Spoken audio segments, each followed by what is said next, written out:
U.S. small business optimism increases for the first time this year. This is an article that came out from Bloomberg. Let's go. All right. U.S. small business optimism has rebounded for the first time this year in April as sales expectations improved, while the share of owners planning price increases fell to a one-year low. Shout out to the owners out there planning price increases. The National Federation of Independent Business Sentiment Index rose 1.2 points to 89.7 from the lowest level since 2012.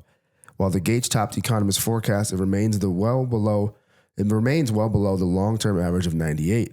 The shares of firms planning to increase prices fell 7 percentage points to 26%, the lowest reading since April 23. The proportion indicating inflation was their top concern fell 3 points to 22%, just coming off the back of what we were just talking about from an almost one-year high a month earlier. Cost pressures remain the top issue for small business owners, including historically high levels of owners raising compensation to keep and attract employees. Overall, small business owners remain historically very pessimistic as they continue to navigate these challenges. The gain in small business optimism was just the second since July of last year. The pickup in April comes as the sentiment among U.S. consumers has fallen in recent months amid concerns over high interest rates, elevated prices, and a cooling market. Lastly, labor market. Sorry, I'm reading too fast. 7 of the 10 components that make up the Small Business Sentiment Index increased in April, led by a 6-point improvement in sales expectations. The share of owners who said they plan to boost capital spending also increased.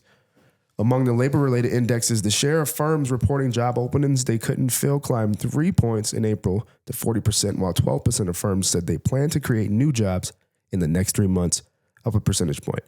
Still, those labor metrics have been largely falling this year. Yeah. I mean, I can say just being in the middle of it between, we just took on a really large acquisition for a new facility. That's a huge loan, right? It's a SBA 504 loan. Everything we're building on the software side for Clearly Acquired, podcast, consulting that we're doing, all of those things. I would say that the probability that things are going to get worse is lower than the probability that things are going to get better. I would say that interest rates have a higher probability of going lower than they do going higher at this juncture. So I tend to agree with the overall sentiment. That said, we're also going into an election year, and there's a lot of things that are being done to try to make sure that that's all warm and fuzzy. And that there's a lot of tells. A lot will be said about who gets into office and what happens after that. So I'm interested to see. I mean, this isn't uncommon going into an election year. Yeah, I think the one thing too, when I think about this, I think that, to be frank, small business optimism should be increasing because, if we're walking around as a bunch of pessimists all the time, it ain't gonna work, man.